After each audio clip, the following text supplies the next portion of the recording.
That's right, we are going to go over 3 things the Dare taught me about music making. Slangevan music producers, welcome to Whisky and Synths. The Dare is an amazing kind of electro punk, indie rock, electronic artist, the face of indie sleaze, some people say, and I've been absolutely loving his electro clash inspired music. So in today's podcast, we're going to go over 3 things I learned from the Dare about music making. The sources are in the description, and it's going to be a video podcast style thing for intermediate and advanced music producers who can take these tips and run with it in their own music. Let's get into it.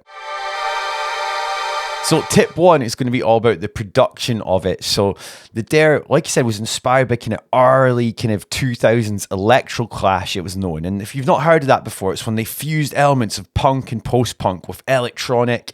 And there was DJs involved and producers like Soulwax, Errol Alkan. Then there was bands like LCD Sound System and The Rapture. And they were all looking back a bit to the 80s when there was a bunch of bands doing similar things as well. So on this album, Harrison, that's his real name, the Dare, decided to use a whole collection of instruments, but only that collection of instruments. So on it, you've got some hallmark sounds like harsh synths, and I've seen on stage he's got a Korg MS-20 controller thing. So if you want that kind of harsh sound, a Korg MS-20 is perfect for that as well. Also, he said he used like 1 guitar, 1 bass, Logic to record, some female vocals, and plenty of cowbell and some drum machine sounds, which he kept consistent across the tracks mostly as well. And this sort of builds a sonic identity that really creates this world of kind of these harsh beats, harsh synths, funky cowbell percussion. But he said literally on every track, it's actually the same instruments, and it creates this sonic identity, which I think is really important. And he said when he was writing it, it was almost like collecting sounds and thoughts and ideas and words, and then the title of the song and then the title of the album is what ties things all together. So it's quite good, maybe set out early with a title in mind for an EP or an album, and that can help get all your collection of sounds you've been grabbing together as well, which is quite similar to Charlie XCX with her Brat concept. She said Brat was invented before there was even like a note or lyric written, and funnily enough, the Dare has collaborated with Charlie XCX as well, and you know, if you like her, I've got another podcast on her, check it out. Let's get into the next tip. So in an interview, the Dare also talked about committing to what you are, but also really realizing what you are not. Like, what do you stand for? And also know what you stand against. And this is sometimes a tough position to take, because you sort of feel like a bit of a bitch. But sometimes knowing what you stand against as an artist is really just as important as what you stand for. For example, he said it was like a rejection of the last 5 years of music, which he felt had become overly serious. And he actually, before he was the Dare, he was in a band called Turtleneck that were based in Portland. And this was kind of more complicated indie music, kind of poetic lyrics. And he said that in the old band that he kind of got a lot out of it, but he was almost trying to showcase how good he was at this instrument or how good his lyrics were. And it was almost like a showcase of that in a way. But he said when he was writing Girls, it was near lockdown. He was like, just want to change and do something different. And the band weren't that keen on this new electronic influence direction, but they did trial the song Girls, which was one of his earliest songs as a Dare. And on stage, he said he just seen the crowd like really relate to it more. So he wanted to push that more, but the band didn't. So he decided, well, I'm going to have to just go with this. So he committed to that direction, knew what he was against or wanted to change, and then committed to it. So I think it's good. Like when you're starting out, you're going to be kind of feeling and trying to get sounds and different tracks and loads of different genres, and that's fine. And the Dare even blends 2 genres together with your indie punk and kind of electronic sounds, and that's fine.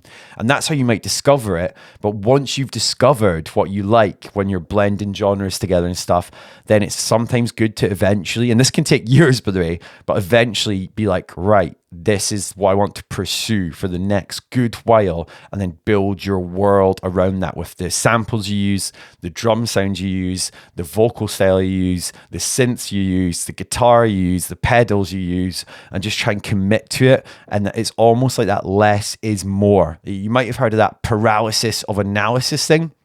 We've just got too many options, even within your DAW. Like, I've got my computer sitting on my lap here. Within Ableton, which I use, there's so much choice, even the stock things. So sometimes you need to be like, right, I'm going to commit to this and not do this. And that's okay. And, you know, hopefully you'll have a long, happy life of various music making things, and you can have side quests and side projects. But once you found a sound you really like, commit to it. Know what you stand for and what you stand against. So before we get into our third and final tip, I just want to say, if you're a music maker struggling to get your tracks finished, I can help you. I've got a 10-day, 10-step challenge where you get a PDF every day from me with an action step, some information, and then a thing what you're supposed to do that day. You check it off, and if you do all those 10 things, which take only about 30 minutes each, you'll have a finished self-mastered track by the end of it, which you can submit to my label, Tonic Note Records, to release on our compilation. If you want to get your track arranged, mixed, self-mastered, and then put forward for release on Tonic Note Records, I'd love to hear from you. So click below on the link and you'll get that free challenge. It's just my way of helping music producers and saying thank you for watching the thing this far. Right, let's get into our third and final tip from the Dare. Now, the Dare has had a little bit of stick saying, oh, it's all hype and like he's got industry connections and all this. And to be honest, there is hype and he does have industry connections, but he is an overnight success that is 9 years in the making. 9 years. Come on. 9 years. Because he was in Turtleneck since 2015. It's now 2024, near the end of it. So it's almost 10 years in the making, right? And he was doing music before that. So all his experience in songwriting, performing, production, marketing, making industry connections has came from that previous experience. And that's how the Dare might seem to have launched really quickly, but it was still 2 whole years he was the Dare, acting as a DJ, putting on his nights, producing. 2 years of that was as the Dare. So anyone who's like, oh, it's an overnight success, he knows people in the industry, oh, all that, like, just cut. Like, honestly, like, you don't know. And the reason I'm kind of leaning into this, sorry to swear, but is like, it's to show you that like you're on the right track. If you are plugging away and chipping away at things and having these small milestones you're hitting and doing little things along the way and keep practicing and keep going, you are on the right track. It might take you 9 years, it might take you 2, but you're doing the right thing, okay? And when you see people that are like an inverted commas overnight success, yeah, most overnight successes are about 10 years in the making, believe it or not. This happened with Wet Leg, another indie band as well, but they'd been writing songs and performing as solo artists, doing gigs and loads of stuff previously as well as working in their job in fashion for years as well, which fashion and music are quite linked, and that helped them a little bit too, I think. So like, do what you're doing, keep working at it, and I think it's just a really good thing. It's okay to have a day job as well. The Dare was a substitute teacher whilst he was the Dare. He was throwing weekly parties, like DJ nights, where he'd drop his new tunes and remixes, but then he was going to teach kids music as well. And that's okay. So if you've got a day job as well, that's okay too. So I want to say thanks for watching this video, everyone. If you want to join my challenge to help get your track finished, 10 days, 10 steps, self-mastered track, release it on my label, Tonic Note Records. If that sounds good to you, click below. I want to say thanks for watching the video. I've got loads more in the channel. Shout out to Dare, one of my favourite new artists. We'll catch you later. Whisky and Synths.